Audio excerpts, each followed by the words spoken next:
আহলুল হাদিসরা কোনোদিন অন্যদের মসজিদ বন্ধ করতে ভাঙতে যায় না। আহলুল হাদিসরা কোনোদিন অন্যদের মাহফিল বন্ধ করার জন্য আবেদন করতে যায় না। কেননা আহলুল হাদিসরা গায়ের জোরে বিশ্বাস করে না, দলিলের জোরে বিশ্বাস করে। বাহু শক্তি, পেশি শক্তি দিয়ে কিছু সময় দমিয়ে রাখা যেতে পারে, কিন্তু সত্যকে ছাই চাপা দিয়ে রাখা যাবে না। সত্য একদিন প্রকাশ পাবেই ইনশাআল্লাহ, এবং সত্য একদিন বিজয়ী হবেই ইনশাআল্লাহ। এটাই পৃথিবী পরিচালনায় আল্লাহ সুবহানাহু তাআলার নীতি।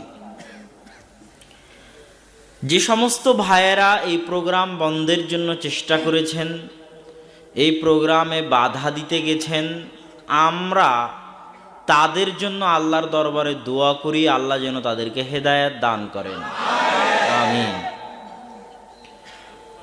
আর কেউ যদি এটা বলে থাকে, যেটা আমি এই প্রোগ্রামে আসার আগে শুনেছি, যে এতজন বক্তার লিস্ট আছে, তার মধ্যে দ্বিতীয় নম্বরে আব্দুর রাজ্জাক বিন ইউসুফের নাম আছে, তাকে চাঁদপুর জেলায় প্রবেশ করতে দেওয়া যাবে না। এমনকি এই প্রোগ্রামের অনুমতি তখন পাওয়া গেছে যখন এখানকার ওসি বা এসআই কল দিয়ে, রাজশাহীতে কল দিয়ে নিশ্চিত হয়েছে যে আব্দুর রাজ্জাক বিন ইউসুফ এই প্রোগ্রামে আসবেন না, তখন তারা এই প্রোগ্রামের প্যান্ডেল এগুলো করতে দিয়েছে। তো এটা এতটা দুঃখজনক, এটার পিছনে তারা যে কারণটা উল্লেখ করেছে, যে আহলুল হাদিস বা আহলুল হাদিসদের বক্তাদেরকে জঙ্গিবাদী, রাষ্ট্রবিরোধী প্রমাণ করার একটা মিথ্যা চক্রান্ত। আহলুল হাদিসরা তাদের আকীদা রাষ্ট্রের ক্ষেত্রে, খারিজি জঙ্গিদের ক্ষেত্রে স্পষ্ট পরিষ্কার। এটা আজকের নতুন কথা নয়।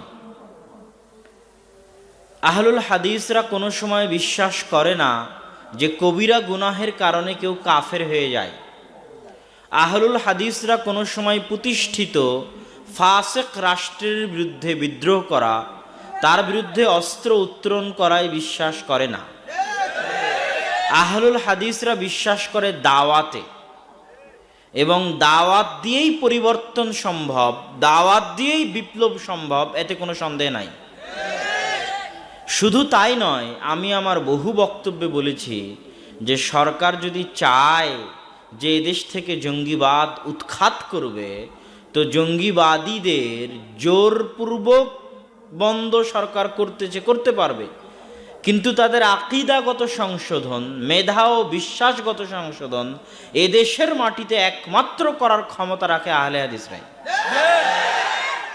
আহলে হাদিস আলেম ওলামারই সেই জ্ঞান গরিমা আছে, সেই যুক্তি, সেই বুদ্ধি আছে, সেই দলিল আছে, যেটা সরকার যদি ব্যবহার করতে চায় তো আমরা বাংলাদেশ থেকে জঙ্গিকে নির্মূল করে দেখাবো ইনশাআল্লাহ।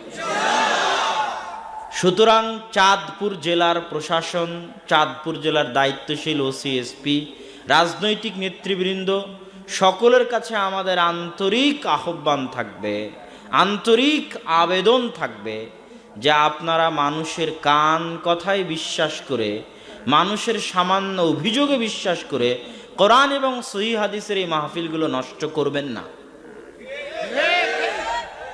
এই একটা মাহফিল আয়োজনের পিছনে হাজারো যুবকের পরিশ্রম আছে, তাদের চোখের পানি আছে, তারা এই প্রোগ্রাম আয়োজন করার আনন্দে তাদের চোখে পানি আছে, এবং না পাওয়ার কষ্টেরও পানির মিশ্রণ আছে, তাদের অর্থের ব্যয় আছে, তাদের সকাল সন্ধ্যার দৌড় ঝাঁপ আছে। এগুলোর পিছনে তাদের কোনো ব্যক্তিগত স্বার্থ নাই। এখানে তারা ভোট চাওয়ার জন্য এই প্রোগ্রামের আয়োজন করেনি। এখানে আপনার সরকারের বিরুদ্ধে বক্তব্য আপনি গোয়েন্দা দিয়ে রাখেন, পুলিশ দিয়ে রাখেন, আপনি নিরাপত্তা দিয়ে বক্তব্য দেওয়ান, কিন্তু বক্তব্যই দিতে দিবেন না, এটা কেমন কথা হলো? এটা তো সম্পূর্ণরূপে অযৌক্তিক। আমরা তো সারা বাংলাদেশে প্রোগ্রাম করতেছি, সারা বাংলাদেশের সব জেলায় প্রোগ্রাম করতেছি, তা আপনার জেলায় কেন প্রোগ্রাম করতে পারবো না? আর অনুরোধ থাকবে, যে সমস্ত দ্বীনি মুসলিম ভাইয়েরা চোখের পানি ফেলে, মাথার ঘাম ফেলে, অর্থ দিয়ে এই প্রোগ্রামকে আয়োজন করছেন আল্লাহর জন্য, তাদের এই চোখের পানিকে, তাদের এই মাথার ঘামকে, তাদের এই অর্থকে যদি আপনারা অপমান করেন, পদদলিত করেন, জুলুম করেন, অত্যাচার করেন, তো এর ফল একদিন আপনাদের ভোগ করতেই হবে। দুনিয়াতেও ভোগ করতে হবে, পরকালেও ভোগ করতে হবে। আর আমাদের যুবক ভাইদের প্রতি আমাদের উদাত্ত আহ্বান থাকবে, ধৈর্য ধৈর্য ধৈর্য, সবর সবর সবর। এই দেশে আহলে হাদিসরা যতটুকু অর্জন করেছে সেটা ধৈর্য দিয়ে। চিটাগাংয়ে আব্দুর রাজ্জাক বিন ইউসুফের কোনোদিন জুমার খুতবাও হয়নি, প্রোগ্রামও হয়নি। তো চিটাগাংয়ের দিনী ভাইয়েরা তো আর ধৈর্য হারাও হয়নি, তারা চেষ্টা করতে থেকেছে। তাদের চেষ্টার ফলে আল্লাহ সুবহানাহু ওয়া তাআলা এই বছর যে প্রোগ্রাম আয়োজনের তাদেরকে তৌফিক দিয়েছেন চিটাগাংয়ের মাটিতে, আর যে জুমার খুতবার, সেটার ইতিহাস চিটাগাংয়ের ইতিহাসে বিরল। যে চিটাগাংয়ের মতো একটা জায়গায় এত আহলুল হাদিস, এত সহিহ আকীদার দিনী ভাই একত্রিত হবে আর এত জাঁকজমকপূর্ণ প্রোগ্রাম হবে, এটা একমাত্র আল্লাহর দয়ার ফল এবং আমাদের দিনী ভাইদের ধৈর্য দোয়ার ফসল। সুতরাং যারা চাঁদপুরে আছেন তাদের ধৈর্য হারা হওয়া যাবে না। একটা জিনিস মনে রাখবেন, অত্যাচার যত বেশি হয় পা তত মজবুত হয়।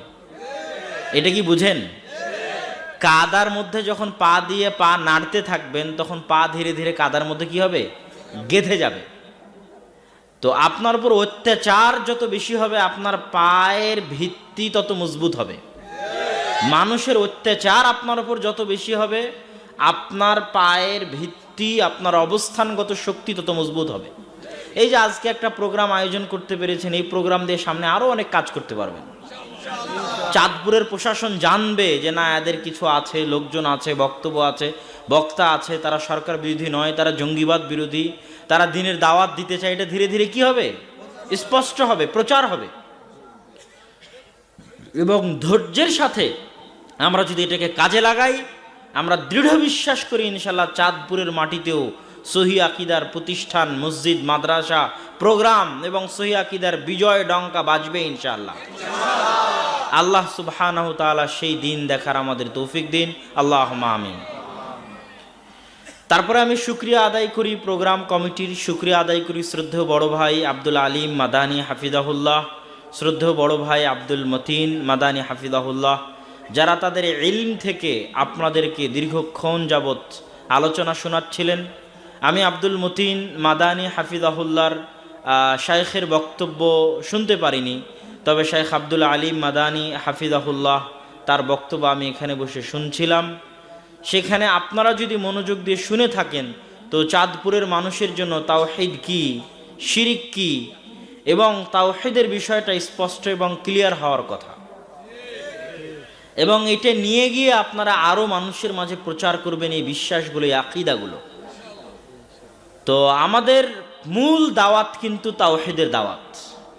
আমাদের মূল দাওয়াত আল্লাহ সুবহানাহু ওয়া তাআলা কে, তার গুণ, তার পরিচয়ের দাওয়াত, তার উপর সঠিক বিশ্বাস, সঠিক আকীদার দাওয়াত, মানুষকে তার সৃষ্টিকর্তার সঠিক পরিচয় চিনানোর দাওয়াত, মুসলমানদেরকে হিন্দুদের থেকে আলাদা করার দাওয়াত।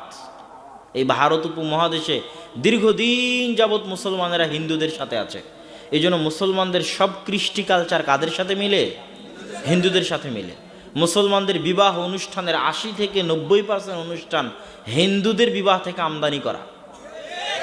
এরকম মুসলমানদের ইবাদত বন্দিগি থেকে শুরু করে সকল ক্ষেত্রে হিন্দু সংস্কৃতির প্রভাব রয়েছে। তো এই হিন্দু সংস্কৃতির প্রভাব থেকে বের করে আনতে হলে তাওহীদ জানতে হবে।